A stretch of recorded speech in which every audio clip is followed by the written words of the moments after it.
Will do. So, hello everyone, and welcome to another PAP Chat, Productivity App Chat, where we talk about productivity, tools, methodology, philosophy, and everything in between. I've got that down now, sorted. Yes. I was sitting here, I'm like, damn, that's a tongue twister, and you got that all smooth on a Saturday morning. I'm like, how? Yeah, well, it's Saturday afternoon / evening for me. Torin, good to see you. Gail, good to see you. Kim as well, and everyone else. Today we have Yvonne joining us. It's not Ask Evie anymore, is it? It is your name, the channel. Is it? No, actually, the YouTube channel is Ask Evie. Oh, it is. Okay. It is Ask Evie. Sure. That's what I branded it for.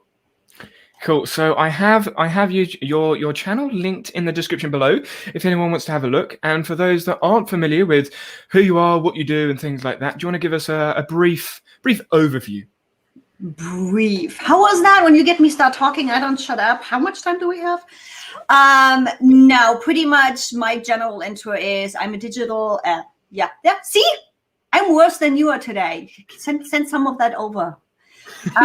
I'm a business efficiency consultant for digital entrepreneurs. So pretty much what you're going to see on my YouTube channel is focused on ClickUp. I've been with ClickUp now for about 2 years after I left Asana. Focusing on peeps like live streamers, YouTubers, content creators, as well as coaches and social media managers. That's kind of the target market, the niches I talk to, simply because that's what I live every day. That's where I work in ClickUp. And I like the word efficiency more than I like the word productivity, actually, because even though we might be productive that day, doesn't mean we've been efficient. So that's one of my things, but I'm getting there. I'm working on my own definition of productivity, so I'm getting more comfortable with the actual word. That's fair. I know it's been a topic that's been brought up on previous streams, the language used in productivity, efficiency, technology, uses of apps, context of words, and the rest of it. And as soon as you bring other languages in, I know we've got a global audience. As soon as you bring other languages in, what does that word mean? What language are you coming from? What context are you talking about? What words came before it or after it? And I'm like, I'm native German. So when I try to explain why I see perception and language with so much importance is I use the example that in German language, we have about 100 different levels between I like you and I love you. There is some cutesy stuff and everything where it literally means different levels of how much I like you. And you don't have that in English language. Not that much. So bringing up language and all of that, I am, especially with my accent. Some people are like, what are you talking about? What, how? I'm like, I don't have an accent. I don't know what problem you have. So yeah, it's also for me a growth piece where it's like, it matters what we put into the word. For me, productivity, the word in itself, always gave me struggle because I can be productive, but I'm actually procrastinating on the things that I need to get done. We've all done that, just checking off things of our to-do list and nothing is actually moving forward. But that's my own perception. It matters what we do with our productivity.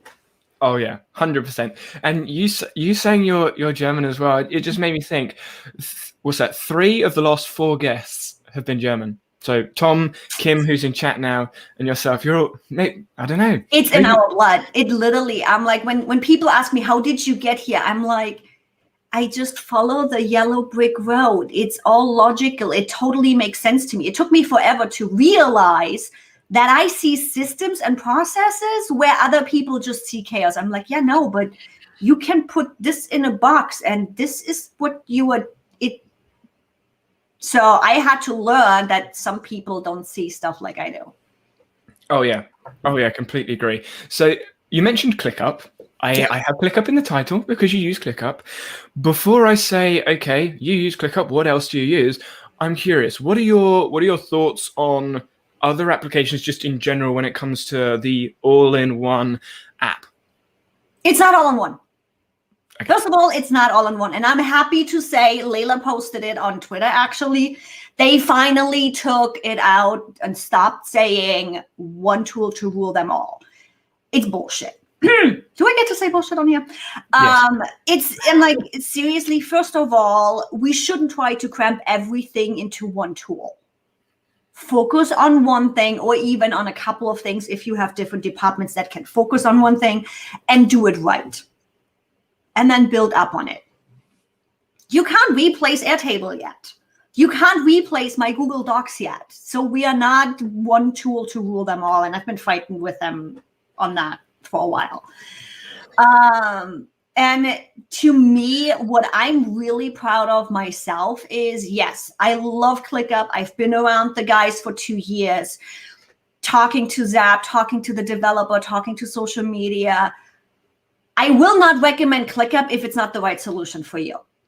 There is people that I told, no, stick with the solution you have. We cannot do this in ClickUp. This doesn't make sense for you. This will not save you time. This will not make life easier.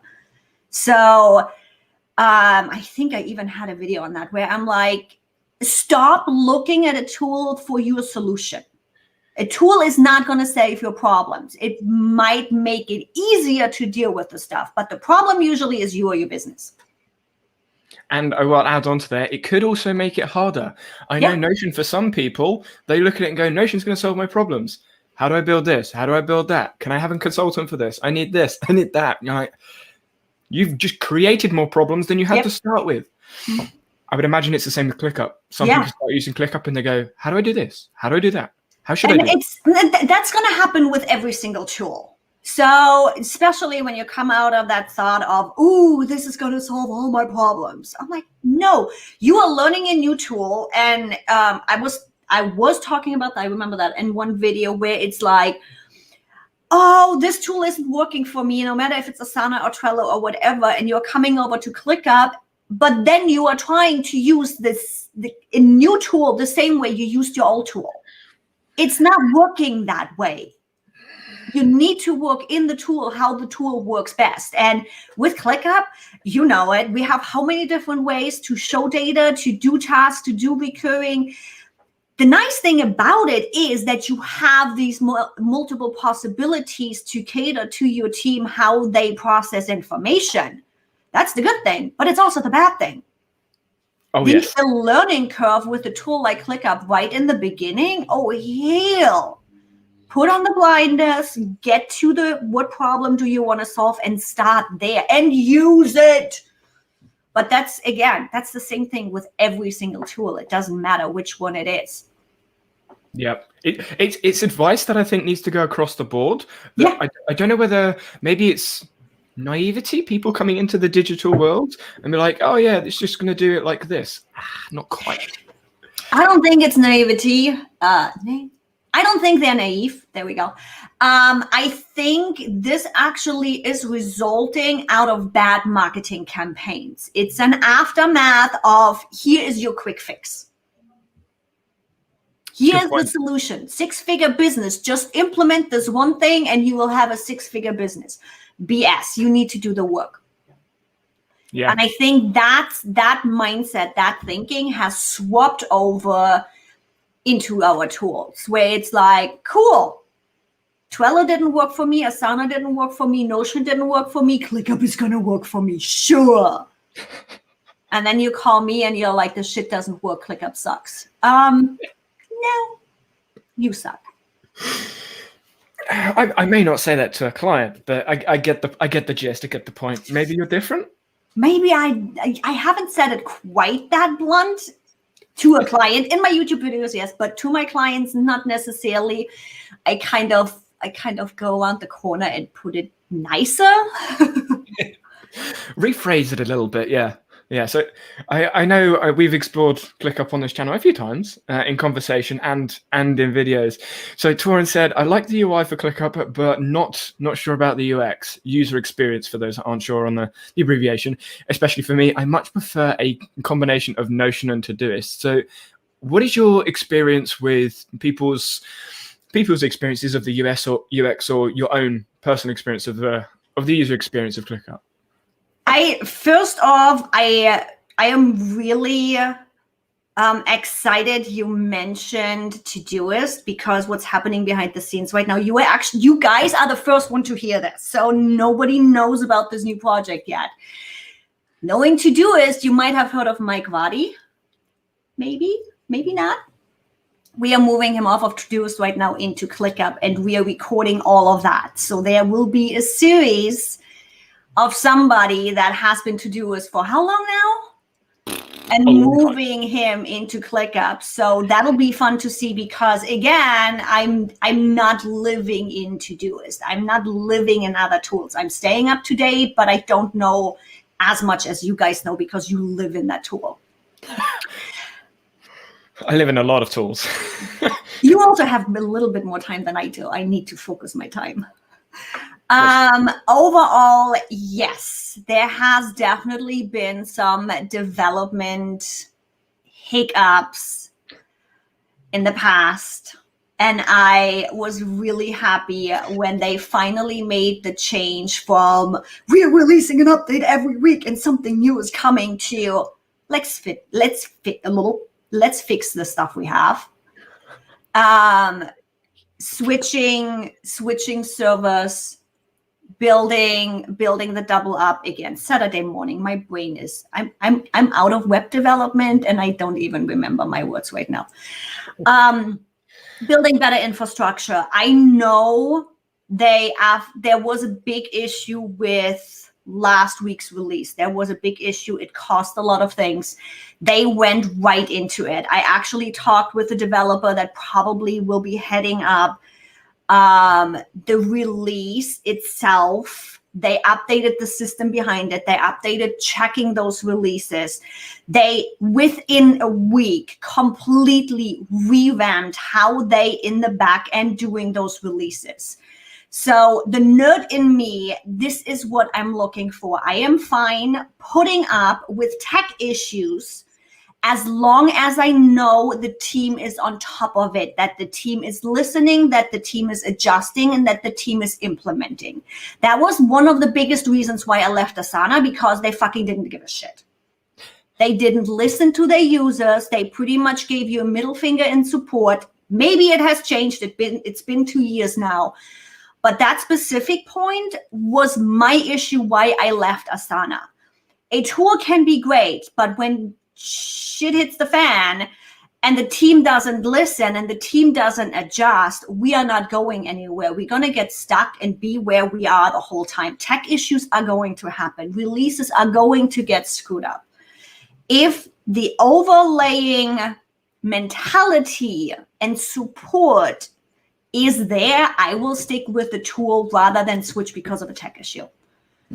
Yeah, that's a good point. And that's something that has been brought up quite a few times when comparing Notion and ClickUp, or Notion and other applications just in general, is the communication from ClickUp side, the working, the action that you can see, like front end, you can see their canny board, the features they want to develop, and they are active in their community is really nice. I will say some of the bugs that are left behind are irritating. Yeah. I understand you've got to focus on the 80%, not the 20 and all the other irritations, but as a power user of most applications, when you go beyond that the first 80, which a lot of people that use apps like this, most people in this community, you see an app, you're like, cool, that's nice. Can I do this, this, and this? Now I have this bug that they knew about however long ago, but not enough users moan about it. Yeah, or you just get me on board and I go haywire with the guys. Sometimes I feel bad for development. I'm like, I know their pain. I'm coming out of that area, not as nerdy as them. I know their pain. But I literally have jumped on a Loom recording and I'm like, guys, what the hell were you thinking? Why? And I saw Gail's comment in there with Mike Vardy leaving Todoist. He is not completely leaving Todoist. He is switching his internal workflow from Todoist to ClickUp. And in that series, we will explain why he's doing that. He will not completely leave Todoist, just to clarify that. Yeah, so Mike Vardy is on my list of people that I still need to contact and grab. So, I mean, it's going to be a few weeks before I actually talk with Mike. So maybe he would have gone through that. You'll have done all of that moving, and then I can get his first thoughts on what it actually. So talking exact schedule, I will be having him. I'm looking at my calendar right now. I think we scheduled a live show to announce all of this publicly. March, what's that Thursday? That's Wednesday, that Thursday, March 11th maybe, or the Thursday after. So keep an eye on the YouTube channel. Beginning of March, we'll be publicly. Not that I kind of publicly announced that already today, but nobody heard that. What? It's a different audience. Nobody heard that. But yeah, so it's going to be interesting to have a conversation with him with the Switch. Kim asked an interesting question in chat. So Kim is also German. Are most of your clients English speaking? How do you decide to have your channel in English? I'm assuming that's a interesting question.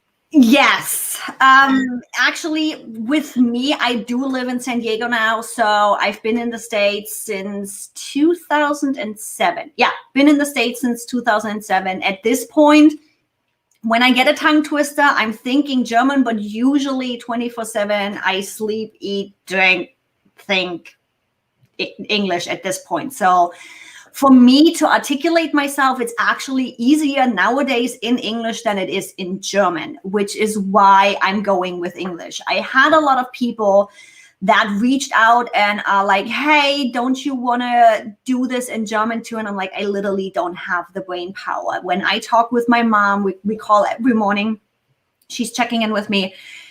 I sometimes need to use hand and feet. And I'm like, this thing and that.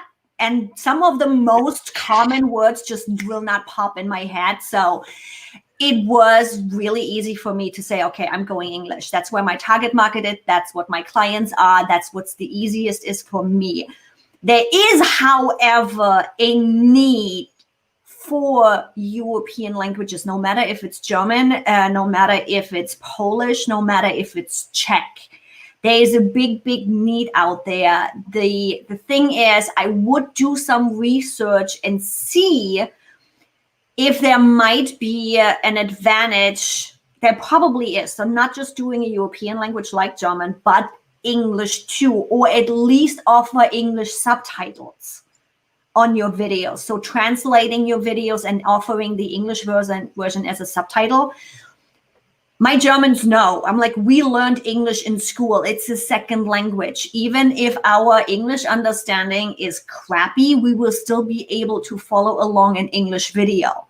Americans, you can be happy if they actually learn Spanish in school. So you're not going to see them. I'm English and I'm the same. Watch a YouTube video in a different language. Yeah, I'm English and I'm the same. I think I've said this a couple of times, like the language conversation has come up a few times. Yes, this is a squirrel moment. For reference, squirrel moment is where we completely divert. You're like, what? And then we sort of She got the reference straight away. Loved it. Okay. Yeah. And I don't know whether it is like the need to learn another language as an English speaking individual, whether it's America or UK, it's, unless you're going somewhere that speaks that language, it's, yeah, I know, but it's don't get me started. You will, this show will go completely off in a squirrel moment if you get me started on why you should learn a second language no matter what, because it doesn't just expose you to the second language. It exposes you to a different culture, to a different way of thinking, rather than being in your box. I get the issue in the US specifically because this country is so big. I have friends that never have left the US, that don't even have a passport, which is, so yeah, let's not start on that. Yeah. Oh, we have a whole squirrel show. Yeah, it was just something I thought I'd bring up. And the relation to, like we mentioned earlier with the productivity apps, is almost like an app almost has its own culture. Yes. ecosystem. I mean, Language. you've got the Rome cult, the Notion, I guess you could class it as a cult, maybe. And every app has its own culture. So it's almost when you go to see a new app, whatever app it is, it has its own ecosystem, its own culture. I mean, Windows versus Apple, ClickUp versus Asana versus Trello versus Notion versus every other app on the sun, right? All of them have their own little things, and it's trying to bring the bits together that you need.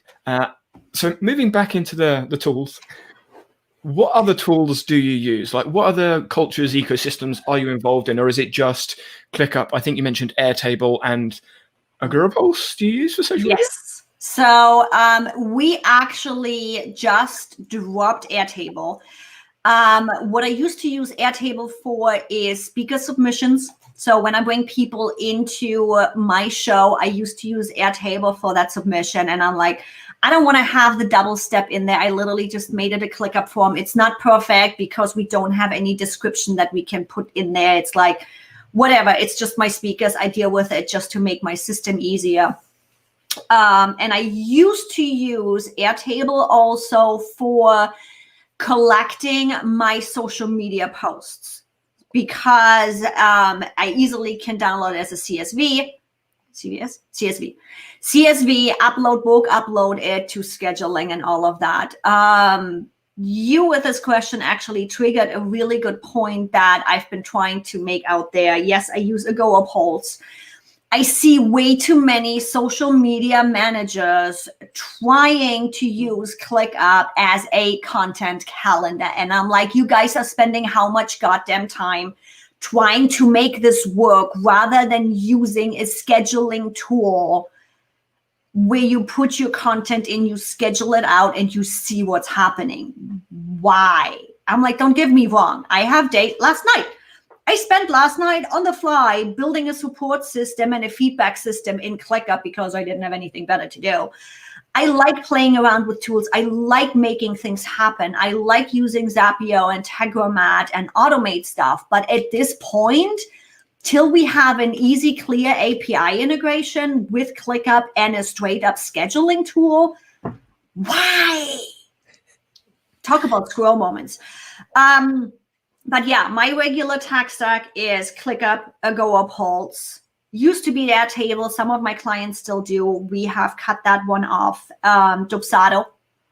Dubsado is my client facing. It just keeps it simple and easy. So that's where my contracting is happening. Same thing. It's like, why are you trying to do contracts through ClickUp and Zapier? It's like, have a client portal. Keep it easy. But that comes back to my overlaying of efficiency. It's like, don't try to use one tool to do it all. Use what makes sense to you. Use what's actually efficient in your workflow and go with that rather than spending hours and hours trying to make something work and connect and do. And did we just hit a soapbox? I think we just hit a soapbox. Maybe a little bit. That's why I said sort of digital toolbox is the term typically I use when I ask people about what tool they use, because there's not just one. And even the people that use predominantly one, there are other tools that they use, because you're not going to use every tool for everything. Video editing, for example, is a tool. And you can't video edit unless it's a video editor. Image editing and the rest of it. Funny you mentioned video editing. No. This actually is the perfect example how I approach work or clients. As you know, and some of my followers know, I switched from Windows to Mac because I wanted to use Ecamm. I wanted to live stream with Ecamm. That was one of the big things. There's a couple of other reasons. So again, switch to Mac. And everybody's always like, what's the Mac editing tool? I don't even know. iMovie? Everybody is like, oh, iMovie is easy. And I went in there and I spent half an hour trying to edit a damn video and couldn't. And I'm like, you know what? I'm going back to Adobe Premiere because within 5 minutes, that video was edited. But that comes down to everything we do. Use the tool that actually works for you. If this tool doesn't work for you, you need to put in the time to learn the new tool and use the new tool right. So it's this. Yep. Yeah. Agree. I mean, Torin has just said productivity suite. Same thing. Digital toolbox suite. But Yep. yep. Agreed. Um, yep. There we go. So you've mentioned a lot. We have Gail in there too with the Final Cut Pro. Yeah, I used Final Cut Pro back in the day before I switched back to Adobe Premiere, actually. So I haven't used Final Cut in ages. God, that was still in CD time when you had to install it. Oh my God, that's been a while. Did I just age myself? Maybe. So you mentioned task managers apps, project manager apps, and some sort of like posting applications. I got a couple of things on that. First one, the posting, the auto posting, scheduling, etc. Yep. What are your thoughts on that? I personally don't use one. I personally do that myself because I find that when I'm posting it myself, I mean, maybe this is just, I don't know, maybe this is just from what I've seen, but when I posted it using an auto scheduler, it didn't do organically as well as when I just posted it on myself and just responded to all the messages and things. You're nodding. Is that like agreed or? No, I'm nodding because I've been in that conversation. Interestingly, he is Scott Ayers. So I had a live show talking about third-party tools, the differentiation. Are you getting the same traction? Are you not getting the same traction? Are you getting the same reach? Are you not getting the same reach? Scott is a numbers guy like me, and he will put anything and everything to the test. And he is going to screw up his account so we get numbers. Having said that, he has done, I think at this point, he has run the test over 3 times between native scheduling as well as schedulers. And he has not seen any significant difference between native scheduling as well as, why is my nose itching? As well as scheduling, third-party app scheduling. There we go. The nice thing with him, what he can do is because everybody knows it's a testing account, everybody knows you're going to see things double and all that stuff. He literally can duplicate the same posts at the same time to the stuff that we don't necessarily can do or want to do on our accounts because we actually want to engage, right? He has not found any difference between this. Having said that, I just started working with another friend of mine. I don't run my own social media. I'm like, don't have me write anything. Put me in front of a camera, I won't shut up, but don't have me write anything. So they are taking my videos, they're taking when I talk, when I do my Instagram stories and all of that, and building content out of that. They themselves like to use Facebook publishing and the native scheduling, where on other things we do use a go upholds, where my clients use a go upholds. It's like we really have not seen a difference with real testing. And I personally am like, again, as long as you get the job done and my stuff is going out, I don't really care what you use. So I'm curious, from a consumer perspective, I know there are a few creators in my mind that I know they use schedulers because certain times of the day, they're going to tweet or they're going to push something, and it's very scripted. So from a consumer's perspective, and when I look at the posts, they don't respond. So it's just, okay, you've just dumped that out as a notification thing. You're not really going to pay attention to it. I don't know whether you do that. I haven't paid too much attention to your posts. No offense. I see how you are. You just messaged me on Twitter. That's it. Oh yeah, exactly. The thing is, I'm not a big scrolling person. I don't go through all the if I want to pay attention, I'll put notifications on and it'll be a ping on my phone. I'm not going to scroll through the feeds. It's just a waste of time. So I see the notifications as messages rather than anything else. I can't see whether you respond or whether you don't. But the messages I do see in the feed, I'm like, you haven't responded to any of those messages. Why bother tweeting it? Or why bother messaging it on Instagram or Facebook? If you're doing it for a notification, ethically, I don't feel right. doesn't feel right. But now we are back at what do you do with that? Just like we had with my issue with the word productivity. I engage with my people, and that's me in there. When somebody comments, when somebody asks questions on YouTube, I am there. I went into troubleshooting for one of my students on the academy last night at 8 o'clock, simply because I was around. You will get replies on YouTube. You will get replies on social media. I'm not a lot on Twitter. I don't pay attention there. I don't scroll through. But if somebody messages me, I am freaking attached to that thing. I have that thing everywhere. And again, right now, I don't even know how many notifications I already have again. But that comes down to, what are you doing with this? I don't have time to remember, oh, God damn it, I needed to post this. I needed to say this. I needed to do this. I needed to share this. I don't have the time. Throughout my day, I am constantly running of either way, video recording, working on my next course, talking with people, bringing new people on, getting on social media and being everywhere so people can choose where they want to follow me. I don't have the time for it. You will see Instagram stories. That's me. You'll see the Friday night I have my face mask on and I look like crap with my dog cuddling with me. You will see that on Instagram story. Instagram story is 95% just me and behind the scenes. Right. So you got you have a presence somewhere, just not everywhere. Yeah. Kim, thank you for reminding people in chat. I didn't even see Chitachi's question because I was looking for it. So just for reference for everyone else, because I know Torin followed that.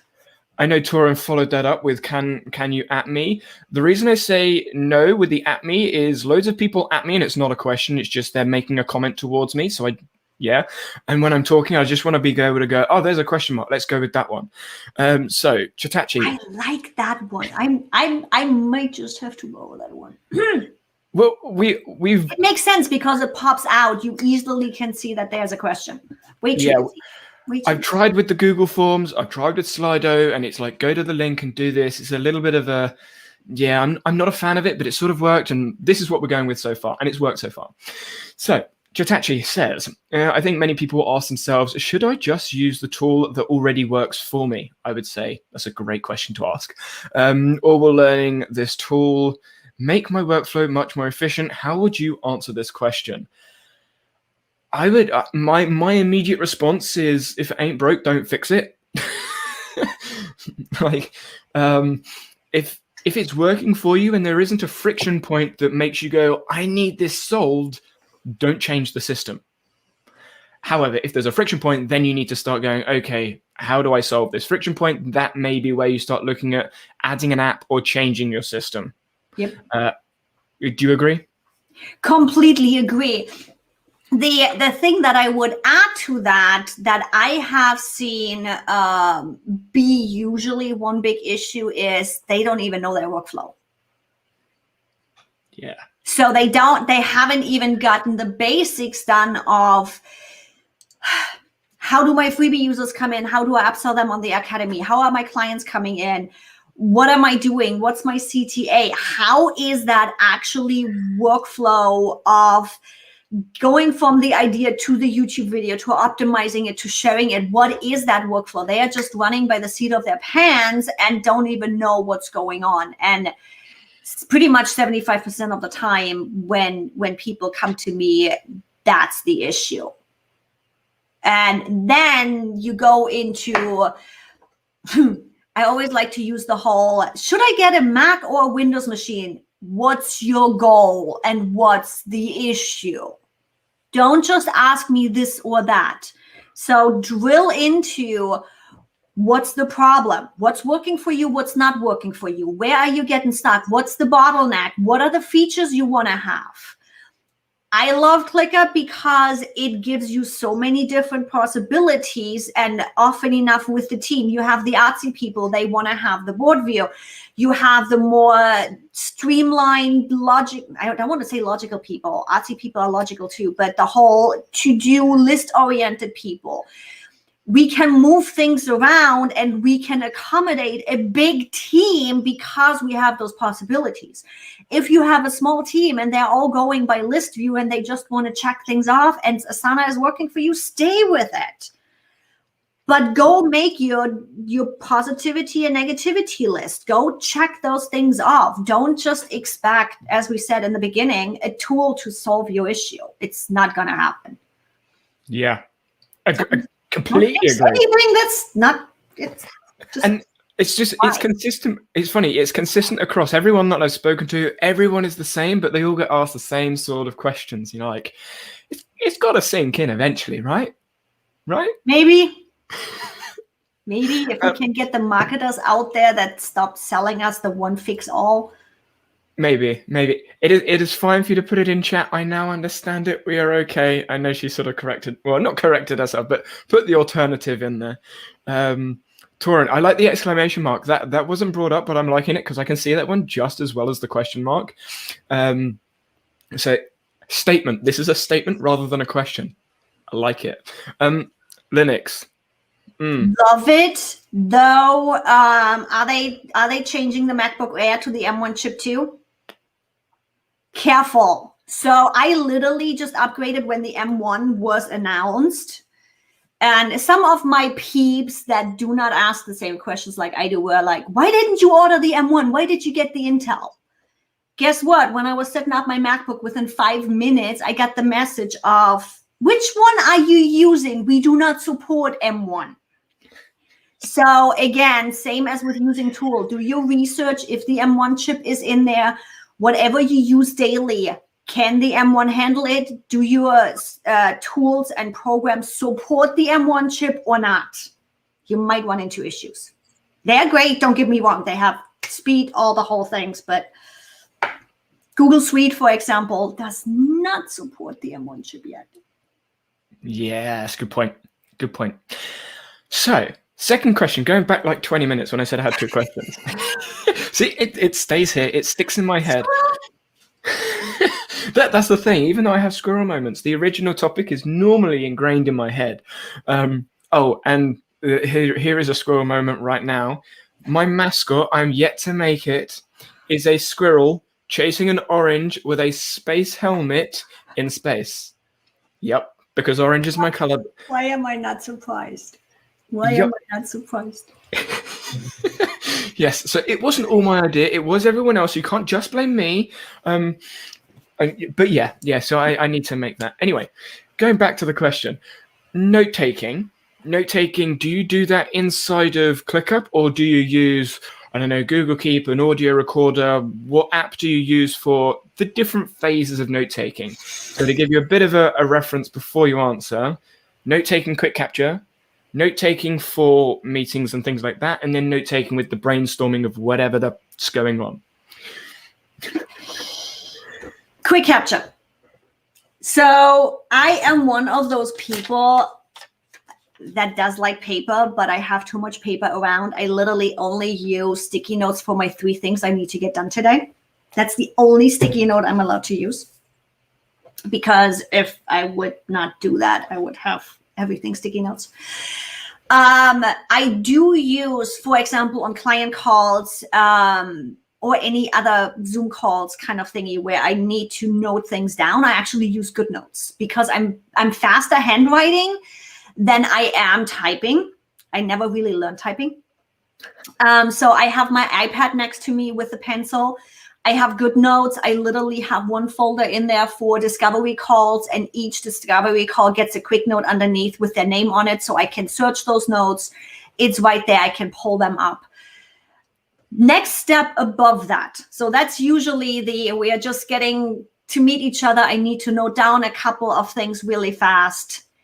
When this becomes serious, I do use Google Docs is regular asset management. So if we are building written content or anything, social media posts for my live show, that's all saved with the show in Google Docs. Done. So let's. So you're not using ClickUp Docs for that then? Hold on. I am not efficient on this, and I'm using multiple tools. So on my live show, we have a live show description. We have 3 social media posts. We have the images, we have the recording later on, we got the shorties, we got the micro content, we got all those pieces for every single show. That's the reason why it's in the folder in Google Drive with all the assets. So all of my team, no matter if it's the guy that's doing my micro content, if it's my YouTube guys editing the video, if it's my social media girl for the description, or if it's me to set up the show, it's all in one folder. It's there. Not dealing with it. It is linked in ClickUp to the task. It's one link. It's right there. And yes, I am messy in this process.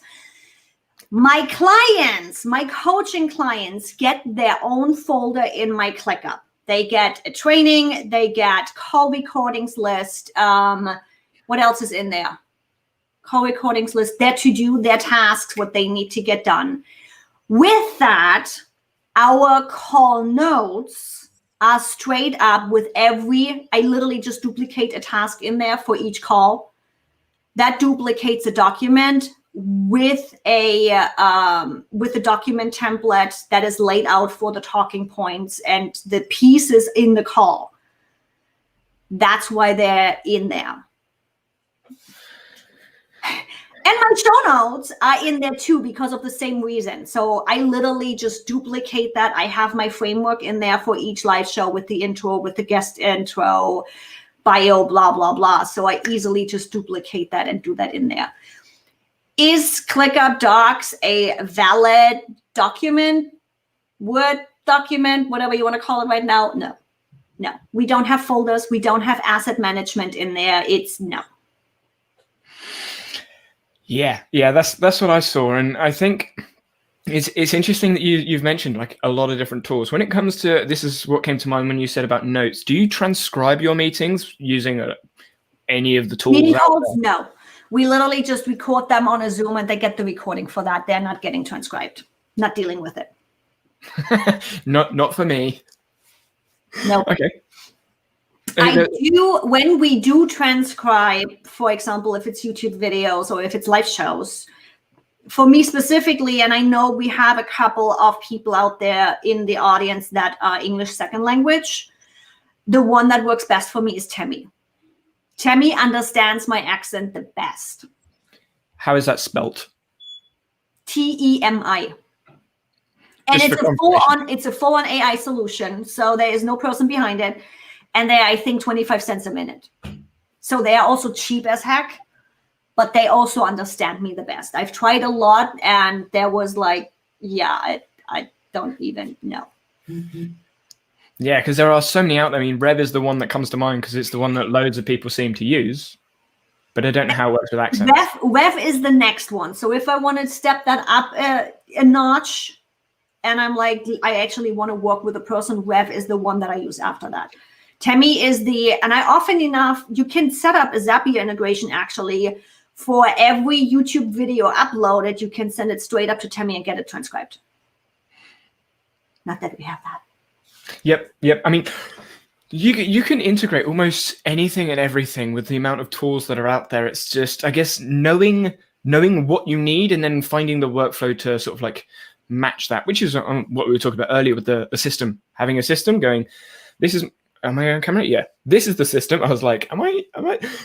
This is the system. These are the tools. And I'm just going to sort of like map it across.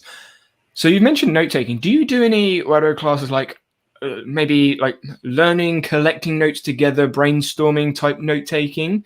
Or is it all just that? So when I go into my learning phase of, okay, doing this course, upgrading this, doing that, these workbooks, I do all of that in GoodNotes. I like the handwriting. There definitely is something with the whole handwriting and writing in blue ink and rather than typing it in. And because I can import any kind of workbooks too. So if I'm going through a course, if I'm going through some continued education, I can import those PDFs and fill them in right there rather than, as you know, I just moved end of last year and I literally cleaned out a stack of papers that I had printed out in workbooks and never even done. So it's this, yes, digital note-taking, GoodNotes. Yeah. Yep. I get that. So Kim's mentioned about potentially bringing your ClickUp system up in public. I know on your YouTube channel you've gone through a lot of your system.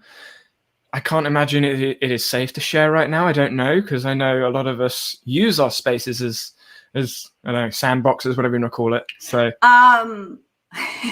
plus all the client data. That actually brings something up nice. I had one of my clients reach out. I do work with some Amazon people too, who are really careful with their information. And I changed my folders, and as long as I don't click in the folder, you don't see anything. But there's also the thing, my ClickUp space is a sandbox. I screw up my ClickUp space to build, to test, to do, to share. I'm like, I'm happy to guide you through a basic of how I'm running my ClickUp. But don't expect it to be perfect. It's not. the messy behind the scenes. It's not. And you see that in my YouTube videos too. I never make a big deal out of it. I'm like, I know when I preach status versus stages, I'm preaching that to the death because I've made the mistake. I'm screwing my stuff up. I'm using it every day with clients, with myself. I'm constantly adjusting to give you guys, to give my following, to give my YouTube channel the best solution. And they don't have to pay those hours of screwing their own stuff up. No expectation, just being nosy. Oh, I love being nosy too. I mean, I've seen your space through the videos, so I kind of know what it looks like, but I would just need to pull it up. I don't have a problem with that. Yeah, if you don't have a problem with it, go for it. I mean, the share button is down the bottom if you're not aware. Not that you really? You know, I used to live stream with StreamYard before I moved to Restream, right? Just saying. I know that I was being sarcastic. While you're grabbing that, Torin, your message was drafts on iPad, simple notes on Android, and Roam on my main machine for quick capture. Windows, I actually use, believe it or not, OneNote. OneNote? Microsoft OneNote? Yeah. Because it was nice with syncing all over the place and being available everywhere. Oh my God, you guys going to have fun with this. As Gail has said, messy imperfection for the purpose of figuring out what to do. She is one of us. Just a little bit. I mean, I think the majority of people in chat have seen, obviously, they've seen my space and how messy it is and the rest of it. So, and other people just shows that we are not coaches who coach coaches how to coach. We actually live, breathe, and do this stuff. Is it safe to share? Yes? Yeah. So, here we are. As you can tell, it's like, this is actually one of my templates down here. I have that in there because we did some testing last night with the Academy user that I was mentioning.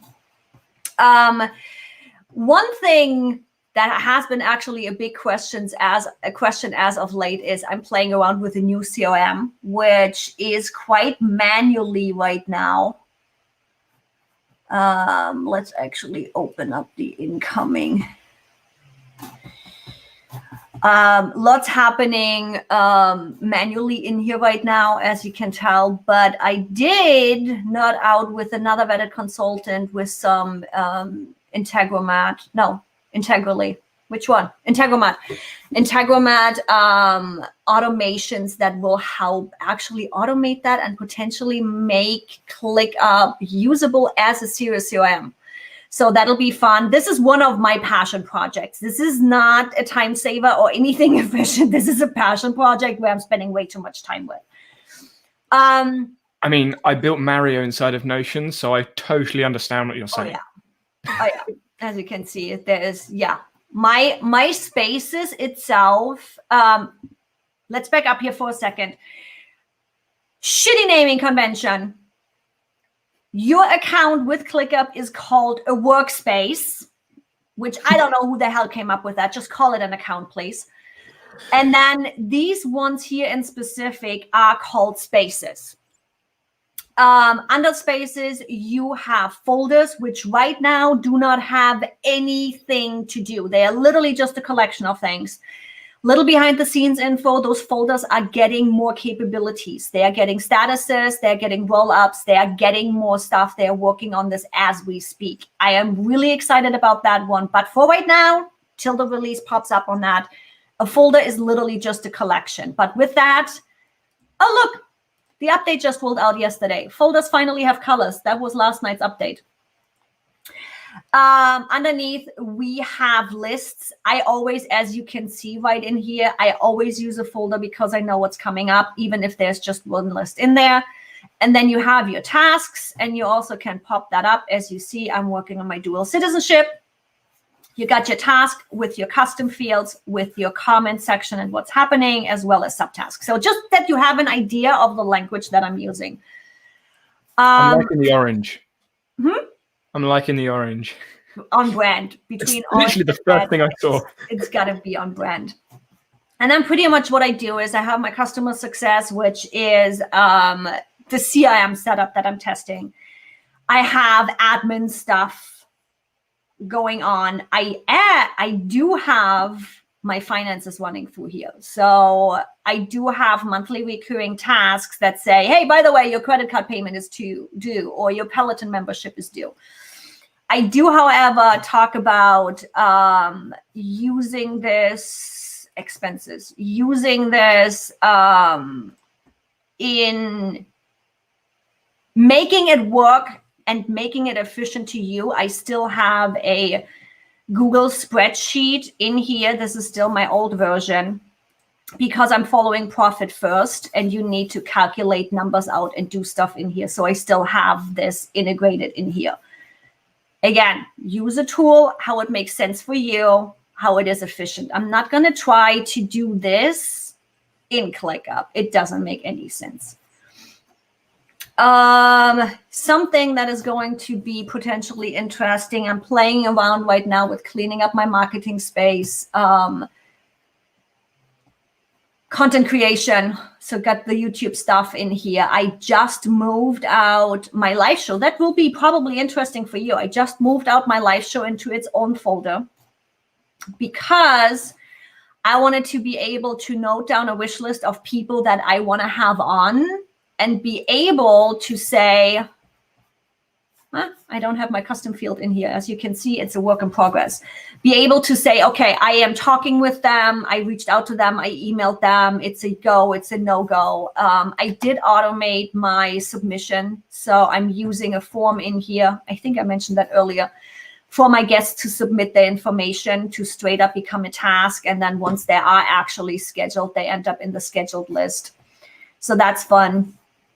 I've got a similar process, but it's so I'm using Obsidian currently, and it's tags. So depending on what tag I've associated with the person is what stage is at. It's space related, so it's like a satellite and a rocket and a planet. But yeah. Yep. So I was actually stalking Layla last night. This is what started my late night working session. And I pulled out my courses and challenges, which used to be in the marketing piece, and built on one end. I built out an academy support. So I now have, when you go on my academy, I literally just did, added 2 buttons over there if it wants to load. I added literally just 2 buttons that did not save. Seriously? This is what you get for working Friday nights. So just imagine there is a submit ticket and there is a submit feedback button right there. We'll just imagine that. I need to fix that later. Which are connected to, again, a ClickUp form. So where are you going to note that down? But you need to do it later. Those on the fast are actually the whiteboard next to me. Yes, when it comes to note taking, I'm a freaking mess. So yeah, I'm now running support ticketing for the academy through a ClickUp form, as well as feedback right in there, pops in here. I still need to build the automations alongside with that. But this right here, that setup, for example, is based partially on Layla's setup. It's not completely her setup, just because I think and work a little bit different than she does, which is the nice thing. It's like we can grab what other people are doing and adjust it for us. So yeah, if you guys want to see anything in specific, I'll stop sharing for the moment. The approach is pretty much similar to wherever you go. Yeah, and what you said there, I think, is consistent across the board, whether it's using an app, using a framework or a system or whatever, like GTD, PPV, Para, iCorp, insert letters, whatever. I've said that a few times now. But whatever jumble of systems or methods you have, you pick what you want, you take a bit from there and grab a bit of that. I have no idea what that would look like. So a squirrel moment here. ASAP Science did a best human thing, and they were like, we're going to have the ears of this animal, we're going to have the torso of that animal, and it looked like an absolute abomination of a human being. But it was like the best of every animal. And I feel like that's what our systems are. It's just, I'll pick a bit of that, a bit of that, a bit of this, I'll take a bit of that. That's what I feel our systems are. And Kim, totally. I love that you pulled that one up. I was looking at that one right now too. And I totally get it. And I'm like, I started with my finances in that spreadsheet, which is why you still have my monthly layout in there and the budgeting. The thing that I ran into is I want that reminder. So what I actually did is I have custom fields in my ClickUp, and I can use it as a full-on spreadsheet if I wanted to. I need to reach out to the developers, though. The last piece to replicate what I had in my spreadsheet to ClickUp is the calculation of being able to type in what's in my bank account and what I just paid, which is complete. So pulling that information is no biggie, but calculating that one out. So one of my favorite developers already knows that I gotta have to pick his brain, and he either way needs to build something or tell me how I can do it. But that's the last piece. Right now, being able with the roll-up to calculate what's going out this month, because with Profit First, I'm running 5 different bank accounts because things is getting spread out. So being able, Yep, agreed. I mean, I went through, I can't remember what the application is called. I'm going to have a quick look on Obsidian while I'm talking about it. But when it comes to when it comes about the money and the finances of different things, it wasn't. I swear it was yesterday. Maybe it wasn't. It wasn't there either. Where was it? Oh, it's been a while ago. I think it begins with a C. Yusuf knows in chat, so actually anyone that was watching the stream knows. And so if you remember what it was, put it in chat, because I can't remember because I can't find it. But it was an accounting application essentially that helps with budgeting and things like that. Mm-hmm. It was built by Ali Abdal's brother, and I was looking at it and going, "That's really cool, but I can do this in Excel. Why do I need this?" That was one of my issues. It's like I've looked into multiple budgeting software. I'm like, Mint is running one. There is the one where they use the short name, but it's actually a long whatever. There's a whole bunch of budgeting apps out there, and none of them really did what I needed to do. So why am I paying for you? I can just damn do it in Excel then. It's at least that works. So yeah.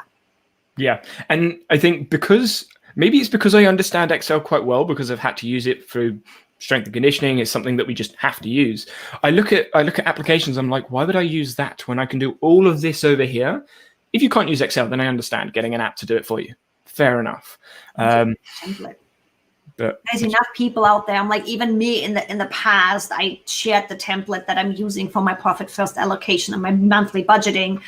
It's like you even have a row in that spreadsheet of by the bank account, which adds it up on the bottom, and then you have a field over here that takes how much money is in the bank right now, how much money did you just go out and pay bills with, and here's what it's left over. Yeah, YNAB, that was the one I was thinking about. You need a budget. UNAB, why now? It didn't work for me. I was ready after 2 days to throw it out of the window, and I like my cell phone. I don't want to break it. I'm like, talking about equipment and that, I've been learning to code. I've been doing it. I don't know. I've done like 7 hours maybe of coding. The amount of times I've wanted to punch my screen. I'm always joking. I'm like, I know enough coding to get myself into trouble, but you know what? I like my hair color. I don't want it to turn gray, and I like the amount of hair I have. Coding is so meticulous. You miss, and we've seen big tools go down because somebody screwed up the coding. I'm like, I know enough to play around with Integromat. I know enough to do some custom coding on my websites, but that's about where I stay. So more power to you. You have fun with that. Yes. I have so many ideas. It's going to be great fun. As you can imagine, combining applications, combining a bit of coding in there, I could break lots of things. I broke Notion, and that wasn't using coding. That was just, yeah. This is why tools actually love to work with me. I'm literally, when Airmeet was the last one that I talked with, and I'm like, so now that I throw all of the user interface issues at you, you still want to work with me?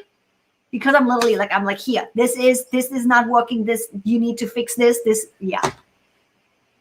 Yeah, I mean, I didn't quite do it like that. I went, okay, Notion, you say unlimited. How many is unlimited? And yeah, basically just imported as many pages as I possibly could using the Excel import, because the copy and paste wouldn't work. It said failed, and I couldn't do it manually because that just took too long. So, talk about stress testing. Oh my God, I love it. I've done a video on it. It's literally I Broke Notion. It's the name of the video. But yeah, so I found out that if you go above 300,000 pages, somewhere in 300,000 to 400,000, Notion goes, oh, we're struggling a bit. It still works with 700,000 pages. Just don't expect to load the page and take about 10 minutes to filter out the database. So, but I don't actually know how many pages I had. It may have been more than that, but it wasn't telling me because the count didn't work anymore. It literally said 0, but I had like 700,000 plus pages in there. And as soon as you bring programming and code into my thought process, oh, it's going to be fun. Goodbye, apps. Stress testing. Yep. I had something that I thought. Oh yeah. So when you with the note taking and the rest of it, graph views. Have you seen the apps that have the graph view? I don't work much with graphs right now. Sorry? I don't work much with graphs right now. So when I say graph, it's not necessarily a chart graph. It's the dot is a page with a line to another page. Like Remnote's, well, they call it a graph view. So Remnote have it, Rome have it, Obsidian, like having a second brain. I have. Long story short, no. I have played around with Rome, and I got to the point where I'm like, no.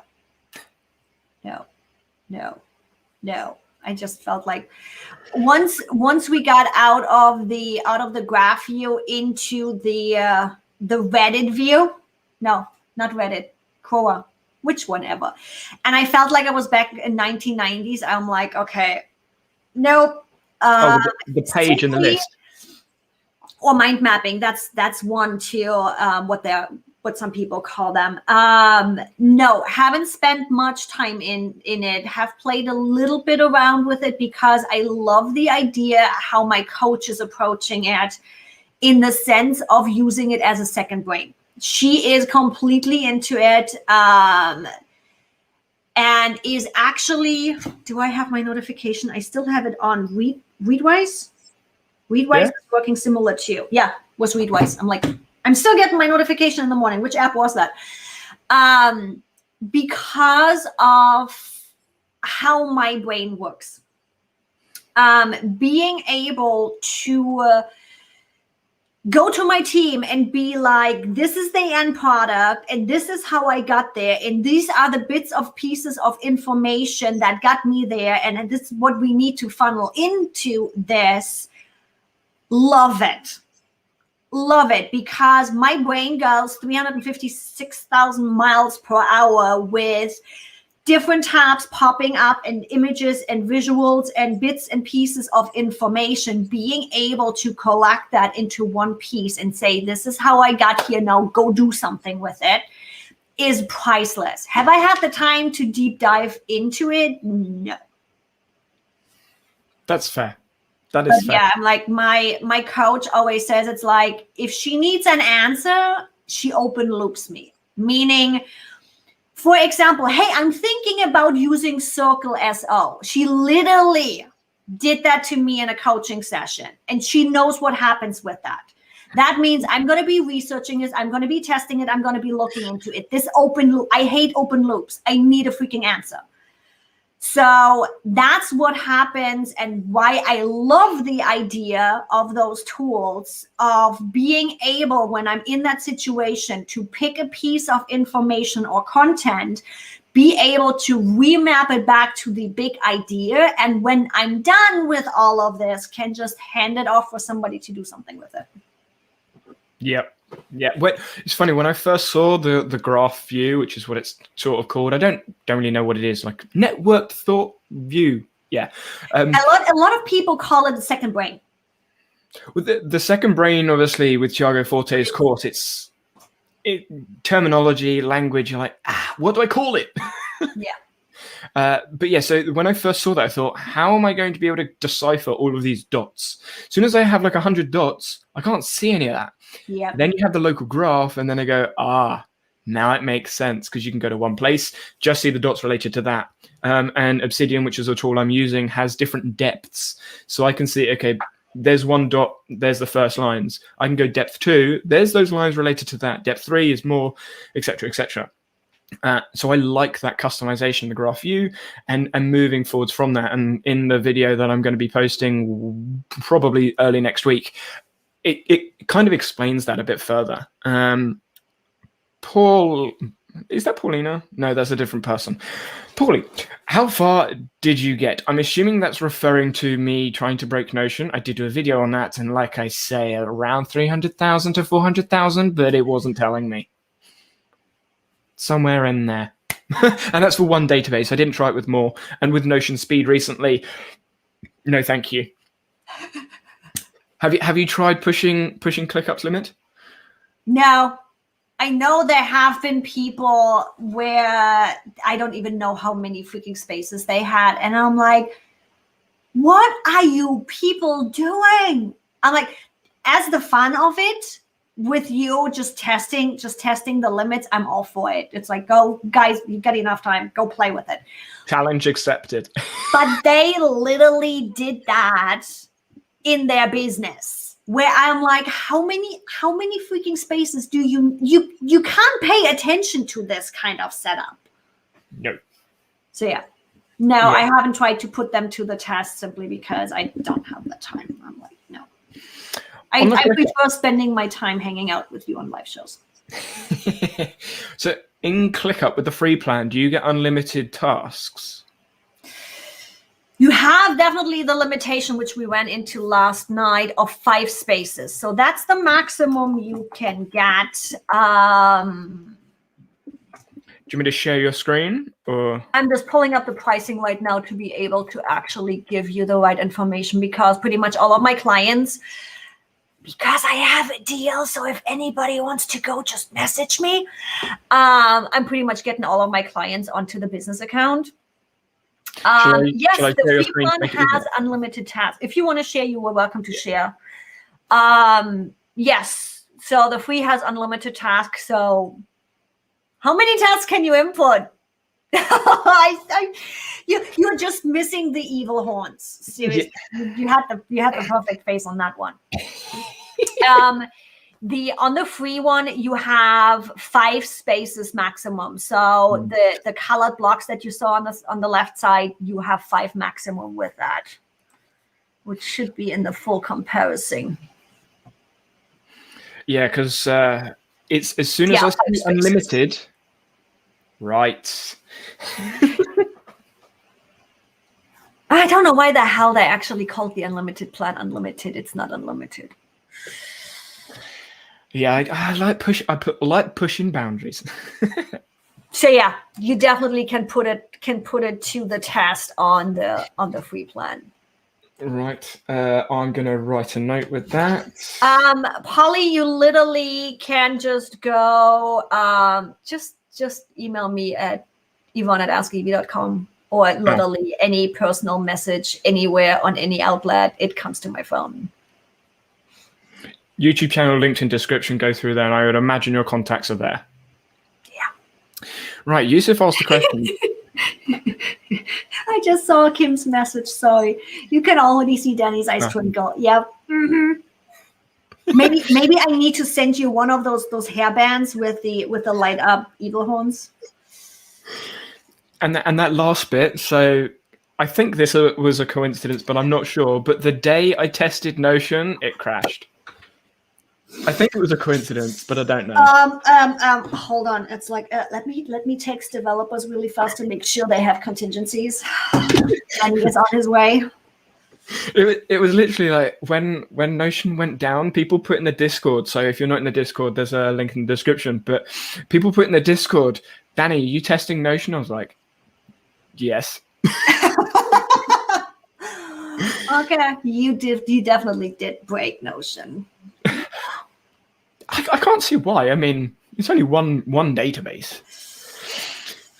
But yeah, so Yusuf's question, casual. So that's not just a random word. That's the app I was thinking about with the business app that Thingy made. I knew it began with a C. Okay. Which one is more powerful, Notion or ClickUp's formulas? If you're talking about formulas, ClickUp. Formulas? Really? Yeah. Oh, yeah. Advanced formulas in the custom field? Oh, yeah. I just don't have enough knowledge for that. If you are watching... They have improved, I will say that. Oh, you need to see Vincent when he's working with formulas.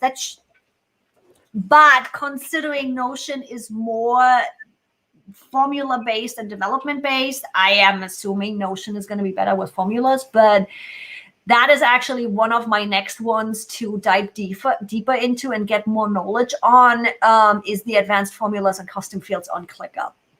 But yeah, I don't think it comes towards Notion yet because it wasn't built on that. They're just getting there. From my experience with ClickUp, albeit I left ClickUp about 3 months ago, so they've probably updated it, but the formulas in there were very... Not necessarily, they weren't limited. It's just the functions they had available were limited because of the custom fields that you could add in. Like you can only add these certain custom fields, so you can only do these sort of calculations. Whereas in Notion, you have full access to regex, so regular expressions, which ClickUp didn't have at the time. They may have now, and I know the advanced formulas in ClickUp are certainly closing in. But even when it comes to formulas, you look at Notions, they've got good formulas, but Coda's formulas are actually better than Notion's. There's always that next app, but then Coda's UI is just, it's disgusting. Torrent has 3 spaces. That's good. You can, brought that one up. And then there was another one. Oh, there we go. You're the one who broke it. I'm not claiming responsibility. He just doesn't want to admit it. That's all. Pretty much. Do you want to jump on the comment right above Torrents? Yes, yep. I was just looking at anything above. So, Gabriel, just for reference, I have pinned the comment. But if you put the question mark emoji next to the question, I don't skip it and don't lose it. So, hi Yvonne. For which part of business do you use ClickUp? Hi everybody. I have a problem, and I am using ClickUp for nearly everything. We should start an AA group for ClickUp. Seriously, it's like we have a couple of people where it's like we seriously have an issue. Tools in general. I am addicted to Notion. I am addicted to Asana. I am addicted to Trello, ClickUp, Roam, Obsidian, whatever else. Yeah, no, I pretty much use ClickUp on anything and everything. I live in my calendar, which means everything is straight up synced to Google Cal too. All of my tasks, I need the reminder.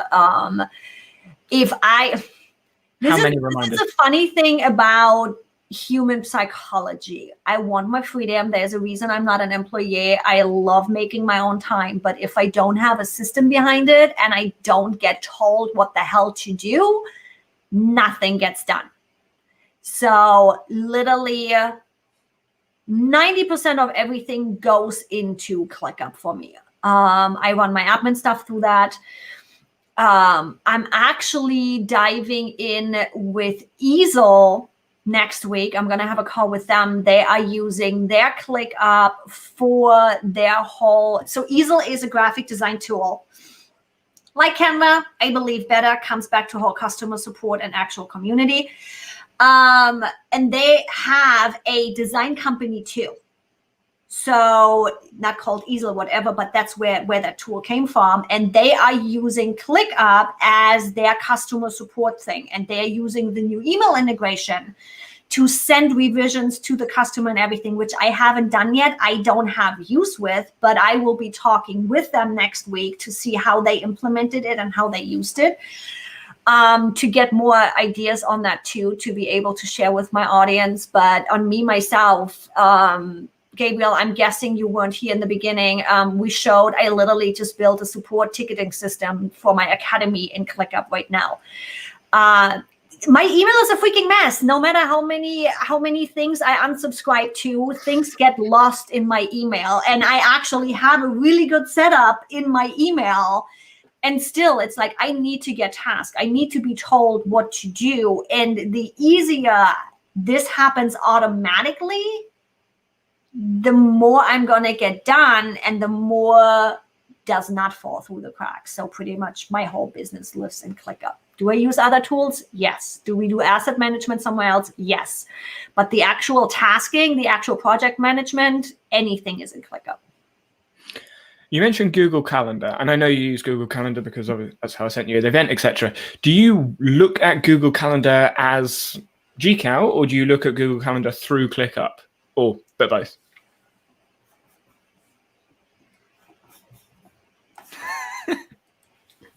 Give me a second. Sharing screen, I assume. So there is, let me pull up Gmail really fast too. There is two ways I am, if I can spell. There is two ways I am using this setup. And let me know when I can share, because I don't want to share something that's private. I just need to switch over. I have 3 different Google accounts.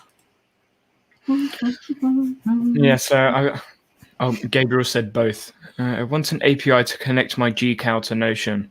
Yes, Kim. I think everyone in Notion is asking for the same thing. Yeah. Saturday, everybody is watching Netflix. People, get off the internet. You are also live, which... Just a little bit. Really? I should have just opened GCal straight up, shouldn't I? Okay, well, that is finishing loading. I can see the screen sort of moving around. Mm-hmm.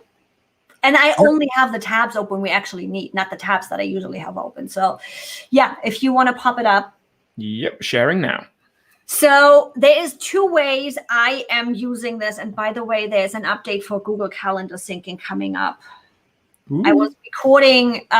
So first off, let's do a short little basic so you guys know what's actually possible and what I'm doing here. There it is. In ClickUp, you can connect 2 ways. You can sync your Google Calendar into ClickUp to show your events in ClickUp, and you can sync your ClickUp tasks into Google Calendar.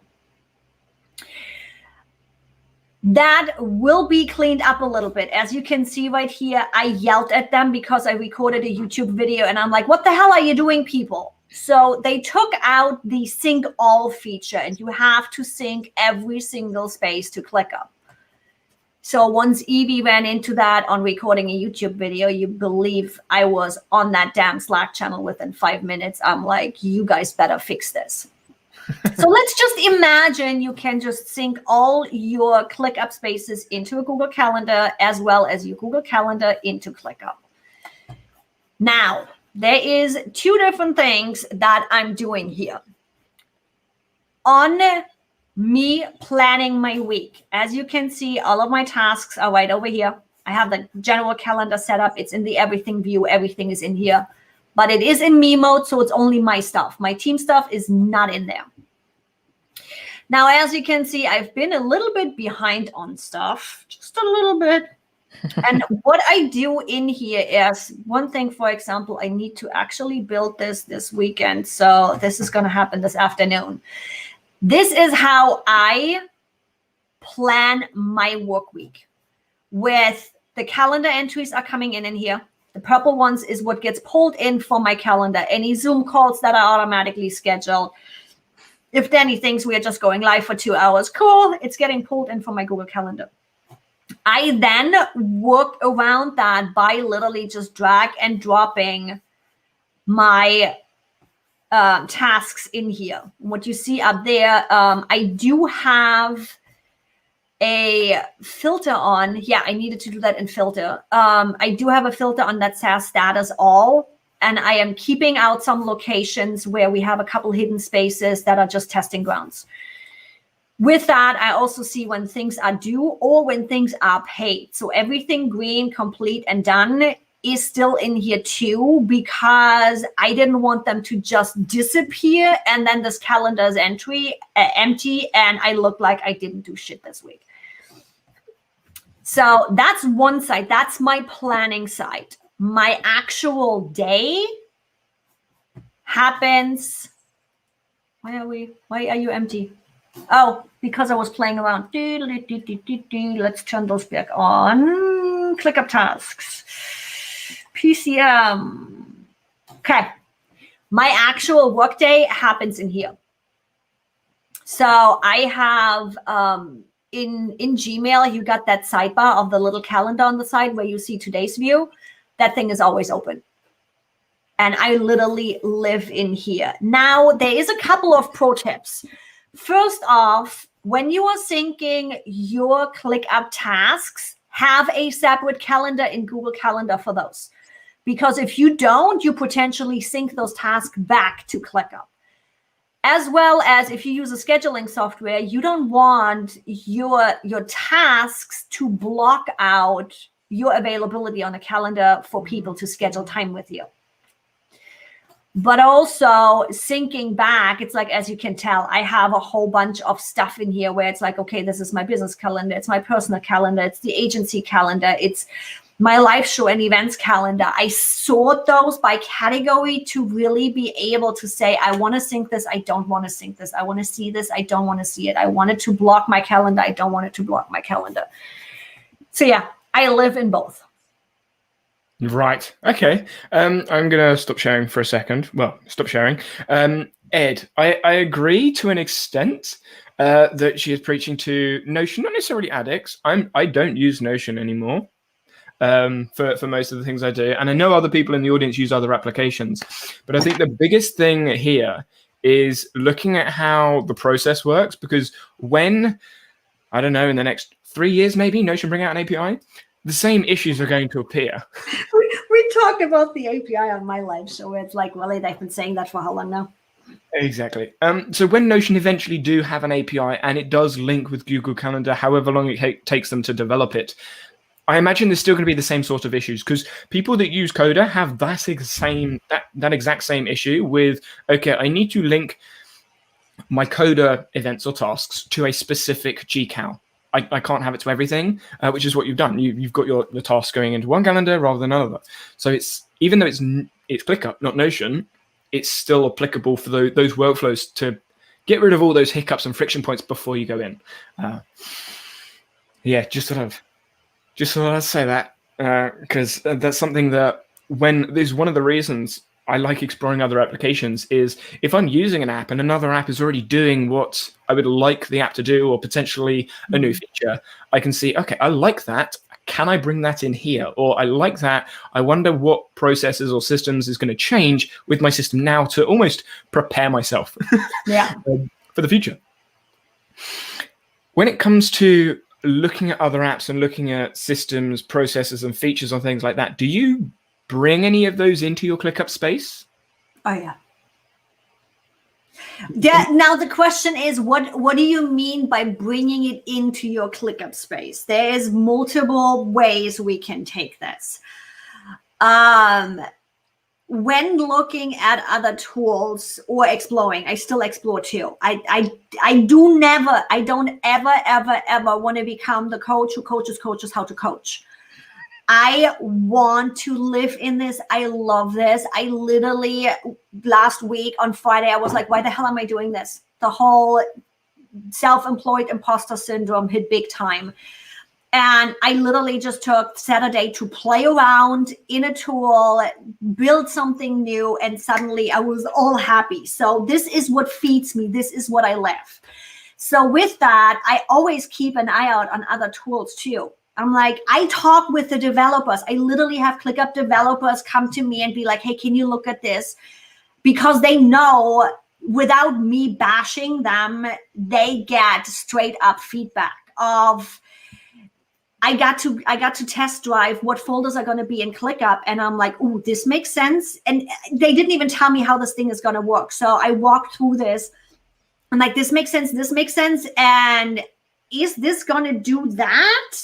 And they were like, no, but that's a good idea. So with that, even if a tool that I'm testing out because a feature popped up that they released, and I'm like, ooh, let's look at this one. What is Asana doing? What's Trello doing? No, I don't ever look at Trello. Let's leave that out there. But if I see a feature announcement of another tool, heck yeah, I'm going to take it for a test drive. And then either way, bring it in if it makes sense. Again, there is embedding features. I have Agora Pulse embedded. I had Airtable embedded. I want to smack Dubsado over the head because they disabled the embed feature and then blame ClickUp for it. Really? Can we talk development here? This is not how this works. But yes, I love playing with this stuff. And if I say, you know what, this one feature isn't enough for me to get invested into this tool, but hey, ClickUp devs, I want this. What can we do to make this happen?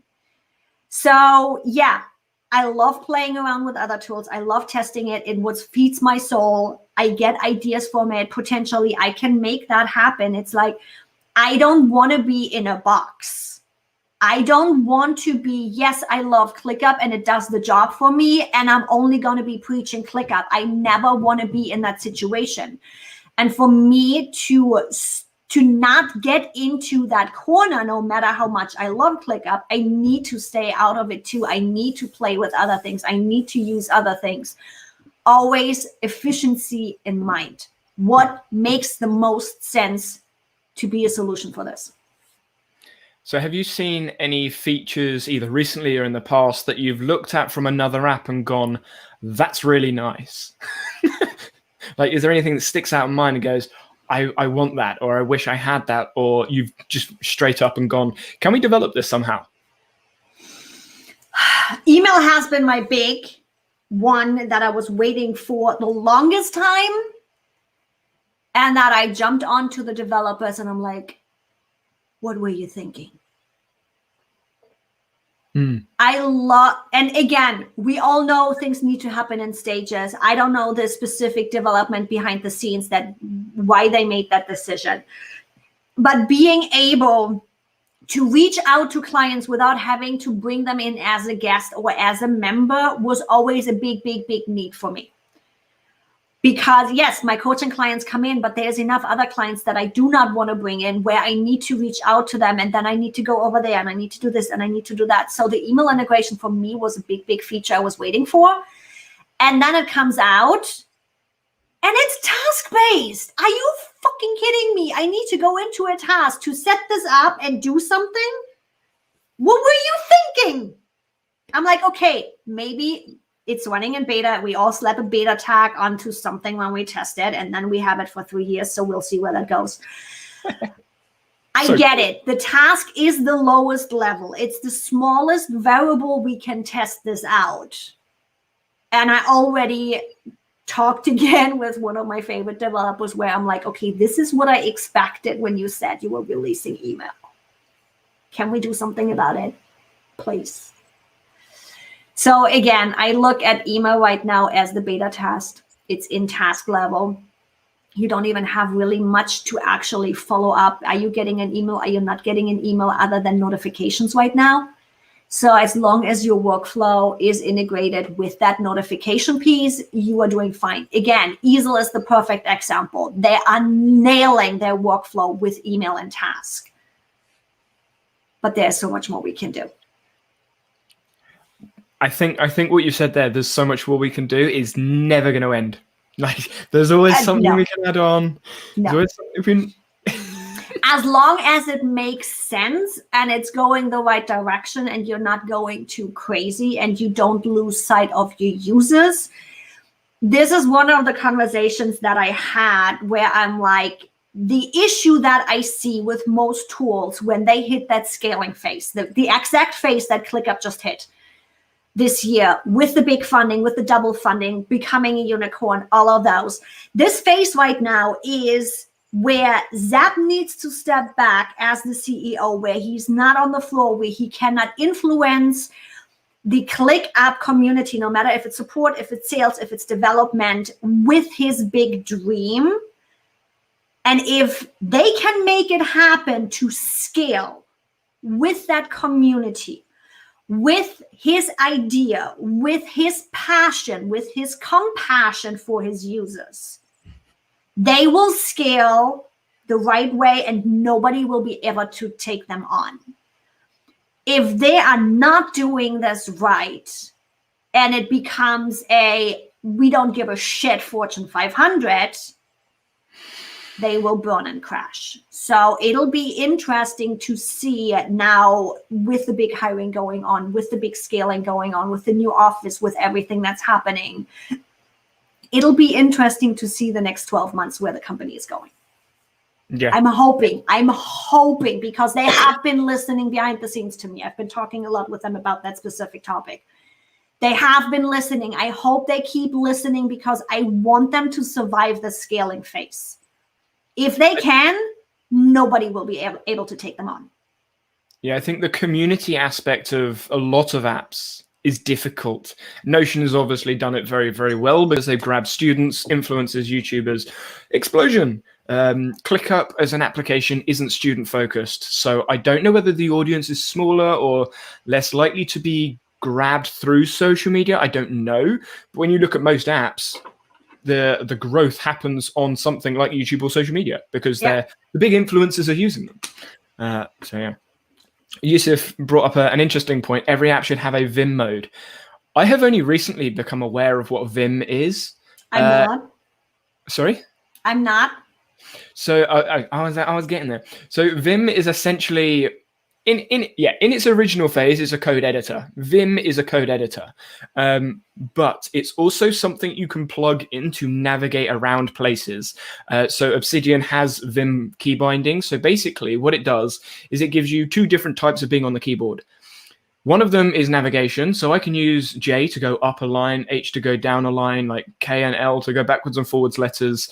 And then I can create scripts with my keys. So instead of using, I know, like backspace, backspace, etc., or delete, I can go DW, so delete word, and then use dot to just repeat that. If when I go undo that, instead of going Control Z, I can push U.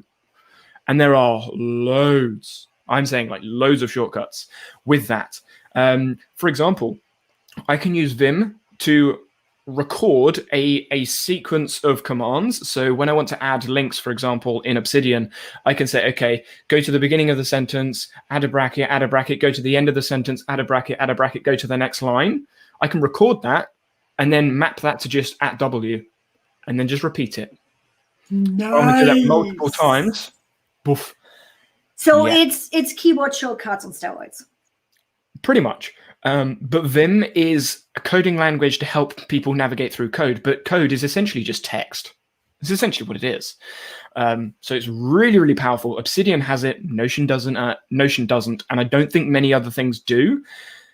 So I don't know whether a lot of people would want it. We'll see. It has been interesting because I do definitely have ClickUp stalking me to some level. So we'll see. We'll see what happens in the future because I have the feeling they will at least check out part of this stream. So it'll be interesting to see. Yeah, the Vim shortcuts. So I say it in the video. I edited it today, so I remember what I said. But I was saying like, the ability to hotkey to places. So ClickUp was the first time I saw hotkeys. H, I, home, index, whatever. Yeah, that's really nice. Then you have shortcuts, so making whatever it is customizable shortcuts, which is what I like. ClickUp, you can't quite customize them, but other apps you can. Obsidian, again, is what I'm using. I can literally go onto any shortcut and go, I want it to be this. And then it will say, you've combined that with this one. Okay, I'll just get rid of that one. I don't need it, or whatever. Nice. Yeah, so I can have whatever shortcuts I want, and then I combine that with Vim. I then have hotkeys, shortcuts, and Vim for navigation. I live on my keyboard. I don't have to use my mouse at all. Yeah, I had to slow down on my keyboard. I'm not wearing it because we're going live, but yeah, I literally got myself a wrist injury on my keyboard last week. It's like, yeah, I live on keyboard too, but apparently I need to pay more attention to my wrist and actually stretch it a little. Yeah, I mean, I'm a bit of a fidget, and I use my hands when I'm talking. So when I'm streaming, so when was it? Yeah. So I was streaming, and technically I'm on my keyboard the whole stream, but my hands are always going. Even if you can't see them under the camera, they're always going. So it's almost like I'm stretching them just by talking. It's like I'm going to work. I'm going to talk and stretch at the same time. I'm going to work again. Yeah. But yeah, so I can literally live on my keyboard. And I'm going to give another example in Obsidian right now. You have like different windows. Mm-hmm. So I have the two sidebars. That's Control H and Control L. So that's that finger on here. So I can bring those sidebars up to look at things and then close them down. I then bring up a window using Control O, and then whatever it is, navigate around. And I can go through different windows up and down all the time. Go to the bottom of the page, top of the page, like GG, Shift G, whatever, all over the place. I don't have to move my hand. Considering how many tabs I always have open, yeah. I can open a tab, Control O, and then whatever it is, and then close it, Control K. So my right hand just doesn't have to move. My left hand just goes to Control. I don't have to go, what keyboard is it? Control, Shift, Alt, Q, and whatever that rubbish. Yeah. No, don't move any of it. It's so nice. But yeah, I love Vim. Been introduced to it like 4 days ago. I'm getting used to it. So you're a total newbie now. Yep. And it but does I take... know how fast you develop with that kind of stuff. It's like, yeah, you're gonna be expert in like 2 days. I mean, I've got a hell of a lot of the shortcuts. I think I know like almost 30 shortcuts already. Like just native off the top of my head. I'm still a little bit slow, but learning, getting there. Yusuf has definitely helped me with them though. Okay, so Kim's comment. One thing I get from having heard from a few ClickUppers. Is that a thing? ClickUppers? Yep. We'll go with that. Is that the communication with power users, consultants, etc. is amazing. It is. And yes, they actually call us ClickUppers. Probably raised from the group or something. But yeah, that communication is there. It really is there on every single level, no matter if it's the Facebook group, if it's us vetted consultants, if it's me sending them a video of what the fuck were you thinking? That communication is there on every single level. Yep. Yeah. And they just upped support team 2 to be able to respond to support tickets in a similar manner. Support tickets have been a little bit backed up as of late. But yeah, they are upping their game over there to be able to do the same thing in support tickets too. Yeah. Yep. I like ClickUp support and how like front facing they are with their support. And they take ownership. When shit gets screwed up, they take ownership of it. They are not pointing fingers. We screwed up. Let us fix it. Yeah. They don't hide behind anyone. It's just, okay, my mistake. Fucked it up. Happens. Torin, interesting point. I agree, but also disagree, because the ability to go in and out of... So for those that don't know Vim, you have a typing mode where you can actually type letters, and then you have a command mode where you can actually do all the navigation and stuff. And most of the time you'll spend in command mode because that's where you're navigating all over the place. And then you just type whatever letter, type it out, and then go back to command mode. So I agree to an extent, but that's the whole power of Vim. And just as a, I don't know, hack, trick, pushing escape key takes you from the typing mode to the command mode. I've remapped it using auto hotkey to control space. So I don't have to like move my left finger all the way to the top of the keyboard. No, you're not nerdy at all. Yeah, so I've used auto hotkey with a script to remap escape to control space. So when I'm using Vim, I can speed up. Yep. Yep. Okay. I'm going to do a video on like I don't know what I'm going to call it, like my life in my keyboard or something. I don't know. Can you marry your keyboard?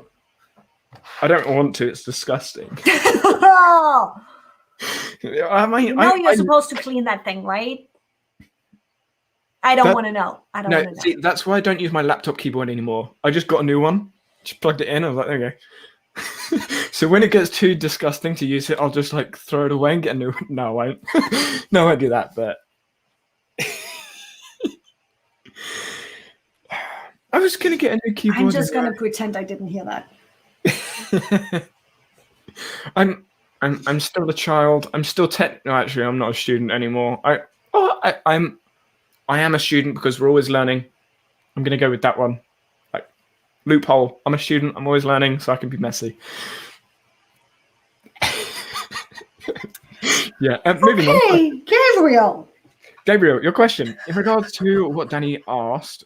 I have no idea what I asked. Okay, for implementing features from other tools. Okay, I should have read and carried on. Did you feel, I'm guessing, the need to have having ClickUp features like document creation, as in Airtable Page Designer, I think it's called. So I'm assuming that question, when it comes to like adding the features, is using Airtable instead of ClickUp. Like, how did that work? Maybe is. Okay, so we can come back to what mentioned before. Yes, I used in the past Airtable alongside with ClickUp, simply because we didn't have the table view and that kind of thing. And right now, I did it for content collection to be able to go back, social media, that kind of thing. Dropped it out and just using ClickUp at this point, or the scheduler themselves. Social media scheduler. Again, documents, Gabriel, you probably won't hear when we're talking about that. Documents, yes, I do use ClickUp Docs for a couple of things, simply because they're getting duplicated with the task. So for my live show, for my YouTube recordings, I use it in Google Doc. Everything else, so live show notes, public show notes that I'm sharing, as well as that I'm sharing with my guests, those are happening in ClickUp. The actual live show description and social media posts are with the video folder for that show, because ClickUp documents are simply not there yet. I like that. Yet. I know what's coming. That's fair. Yeah, that is fair. Ed, I'm going to bring up this comment because you intrigued me with the smiley faces, and then I read some of it. I just got attracted by the emojis. Funny, most people in developed countries don't realize that fair few developing countries are run with less planning and computing than folks. Agreed to an extent, but I think a lot of people in developed countries, I would say a lot of people in the UK, America, Australia, New Zealand, those sort of countries, don't use apps at all. They still live on Post-it notes, sticky notes, and that sort of stuff. So, yeah, I mean, even Yvonne uses sticky notes, using paper. What do you? Yeah. I actually have 2 Write and Reach, and I have a paper calendar over there too. I mean, I have a calendar on my door. It's just hidden by all the clothes that are currently over it. It's for me, and interestingly, is I have a dry erase annual calendar over there, which is kind of like my overview. It's this is what's happening. This is when big events are happening, simply because I wanted to have an eyesight. I do have right around the corner a big whiteboard, which is my brain dump. I love whiteboards. It's that and that, and this is how this fits together and all of the things. And then I'm moving it into digital. And I even have a whiteboard right next here to me, where it's like there's a couple of things where I'm like, okay, this is what I want to focus on this quarter. It needs to be in front of me every single day. And I have room for some fast little notes where in our conversation, I need to do that follow-up. Let's just note it down really fast. Do you remember what that note was that you said you were going to do earlier? No, because I didn't write it down. It was the buttons on the website. I just thought I'd let you know. Where is my wed? That actually needs to be a wed. Yep, and this is what happens in call. I just thought I'd remind you just in case you do forget. Ooh, Come on. Come on. you're using the Canon as well? Canon M50, yeah. Same camera as me. Really? Come on. Focus. Focus. There we are. Sorted. My camera, for whatever reason, doesn't do that. I've seen loads of M50, like people using the M50, and it just doesn't work. Mine works fine. I mean, I usually don't have. That was the first time in 2 years that I really had it that bad. I was going to say, I don't know. Haven't experienced that. Torin, really good point. It's a bit of a joke, those amongst the community, the newbies to Vim. No, so Vim as the editor, you can't really do anything with your mouse in Vim, so you can't actually exit it. So some people struggle. But I think this is very true for any tool, any application, anyone new in an app, unless they are what I class as tech savvy. Good luck. There are certain things that you can take from some apps to other apps and you can transfer them across. And having explored a couple hundred apps now, I'm used to what the interface is going to look like. The Brain app threw me for a loop because it's like, oh yeah, we're back in like the 1980s. That was the same I thought, and then I just got information overload because I didn't know how to digest it and how. That was my first impression too. Yeah, I was like, what is this thing? Where's the sidebar? Oh, that small button there that's smaller than my actual mouse is how I navigate through these pages. So their user interface definitely needs to improve. Features are amazing. But anyone new to an app, You're always going to run into issues. Oh yeah. I mean, even now, like, I mean, that's why the Twitch streams are just so funny. I'm going in like, how do I do this? This doesn't make sense. This isn't logical. Oh my god! The first time I'm like, yeah, you know what? I already have a Twitch account because I'm following one of my guys over there, and you know what? I have it. Why not stream over there? I'm like, what do you do? Wait, what? There is no recording. What do I need to turn on? Where? What? How? What? It's gonna happen with everything. Yep. And even now I'm on Twitch for some irritating reason. Whenever I go live on Twitch, it goes, you're in show and podcast. But every single stream, I change the category to science and technology. And I even have defaulted it in the schedule, science and technology. I go live, show and podcast. Stop it! And I don't know how to stop it.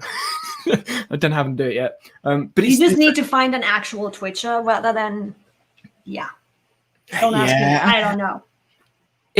I have a suspicion it's StreamYard doing that as a default, but I don't know. I'm not sure. Can you set anything in StreamYard on that somewhere? I don't know. Haven't been in StreamYard too long. But StreamYard is like, I would imagine StreamYard is read as a collaboration streaming tool because it can bring things in, or cloud-based rather than computer-based. So I have no idea. That is just me completely speculating. I may be way off ball. I probably am. But it's the only thing I can think of right now. That would have been my next idea, where I'm like, okay, something is getting sent out wrong for that. Even when I change the category before I go live, so I have it set up in StreamYard, it's all good. I change the category to science and technology. I go live, boom, it changes back to show and podcast. Yeah, that means it's somewhere in StreamYard. Yeah, it's either like Twitch reading StreamYard or StreamYard pushing something out. I don't know. And I was just like, you know what, fuck it, I give up. I'll just change it when I'm live. I love the planning conversation that's going on in the comment section. Yeah, the planning conversation. What comments? So Kim started out with how the Germans are handling their vaccines right now, and I've been talking with my mom about that. Which Germans should, really. We guys know how to plan, and you can't run us. But Kim, the German vaccine distribution is not half the mass that it is in the US. True. That's a really good point, Torin. I should get better at that. Push the like button if you're enjoying the stream. I mean, we're at like an hour 50 almost in, but it's like when I go, especially on live streams, on my recordings, I'm better at it. Hey, hit the subscribe and the bell so you get notified every time I upload a new video. It has become a habit, but on my live shows, I'm like, oh yeah, by the way, I forgot that. Some admin break here. Hit the like button. Yeah, I don't do that in videos. I just don't. I know I should. I just completely forget. I go through the edit. I watch the video back. I'm like, oh, I didn't do that bit again. Oh, never mind. I really don't care. At the end of the day, I think most people that will find me are tech savvy enough to they know how to support you. They know what's going on. Yeah. Unless it's like, I don't want to put an age to it, but unless it's someone that isn't necessarily tech savvy and doesn't know how the subscribe button works. But let's be real, who doesn't know how the subscribe button works on YouTube now? Sorry if you don't. You're probably not watching the stream if you don't know how to use the subscribe button, because you probably didn't find me. But I will say, even as someone that creates content, watches content on a regular basis, I forget to push the like button on things that I've seen and watched. I have done that on TikTok actually, where I did scroll back and I'm like, damn it, I didn't hit the like button. I've watched. But it also comes down to human psychology. It's not necessarily that we don't know how to do it. It's the go do it. Yeah.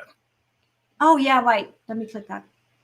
And that's one of the things I love about Twitch, right? I can go on Twitch, I can watch Twitch, and I don't have to do anything other than just sit there and listen. Whereas YouTube, I feel bad when I've watched a stream, and then either someone mentions it in chat, or they bring it up on stream, and I'm like, oh yeah, I haven't done that yet.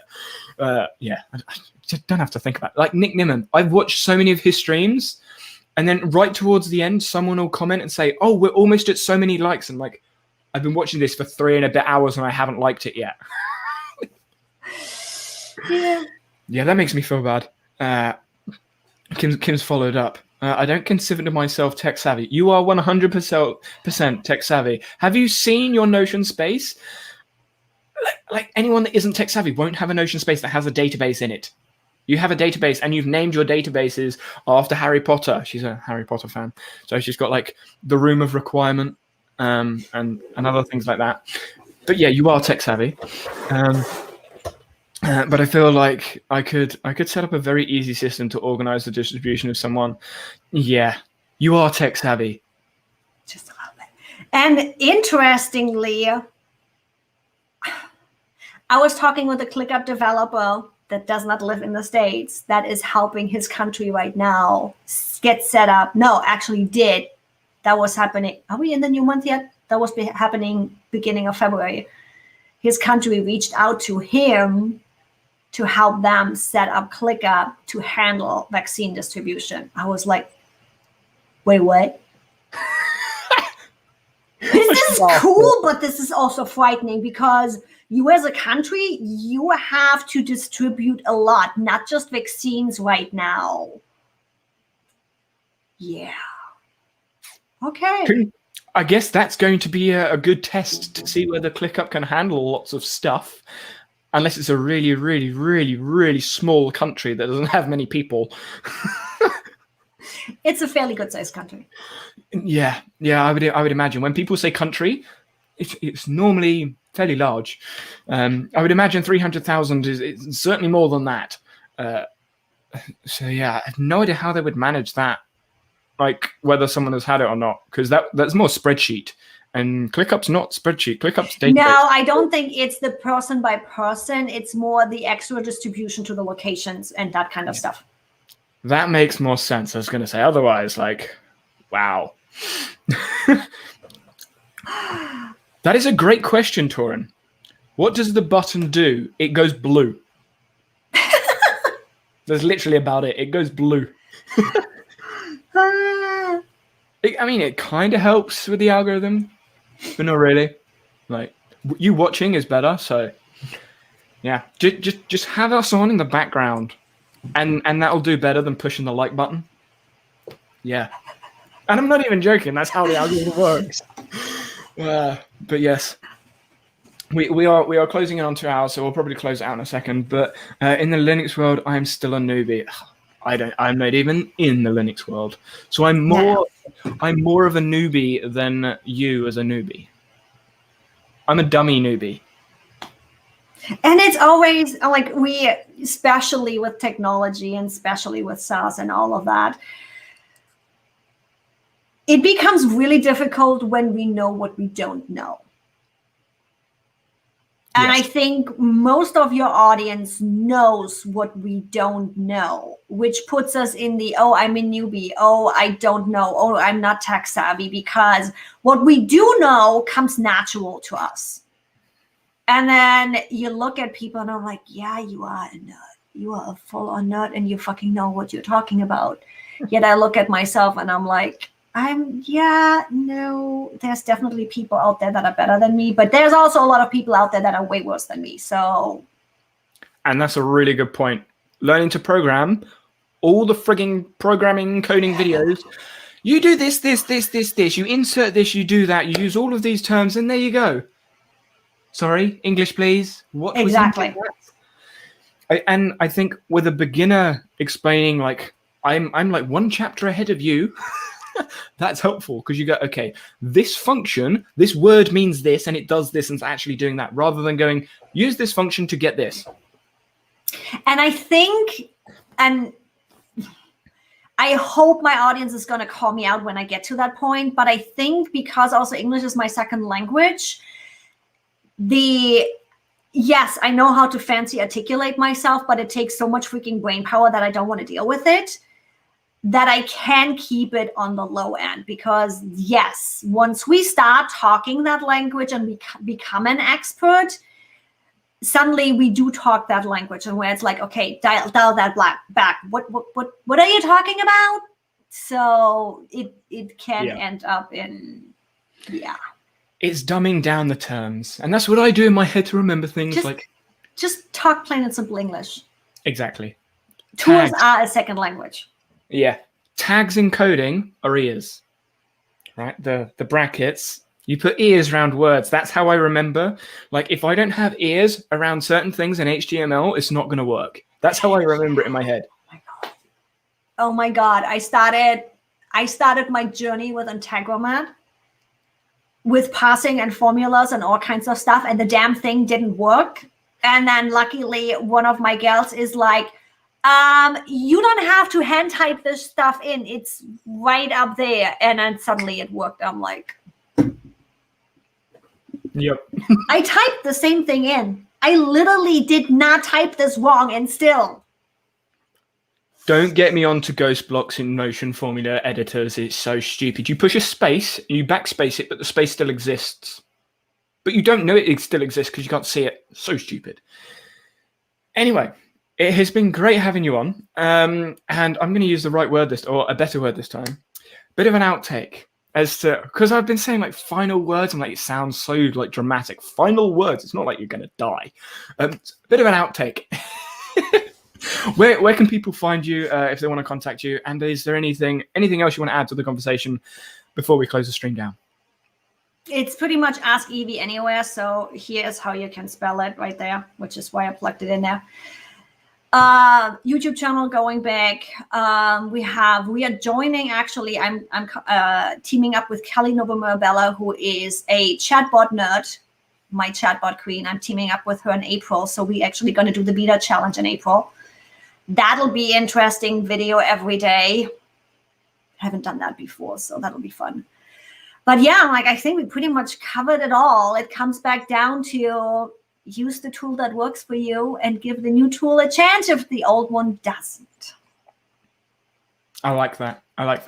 And my outtake is going to answer Yusa's question, so double whammy.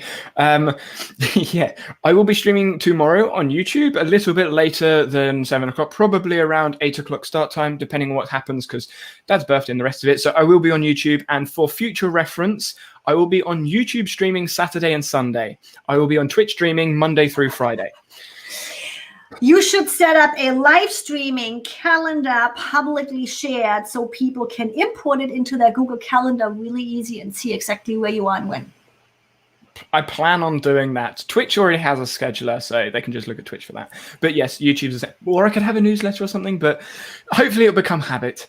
So yes, so that's where I will be tomorrow. And for everyone else, have a good morning, evening, afternoon, whatever time it is where you are. And I'll see you guys tomorrow. Bye, everybody.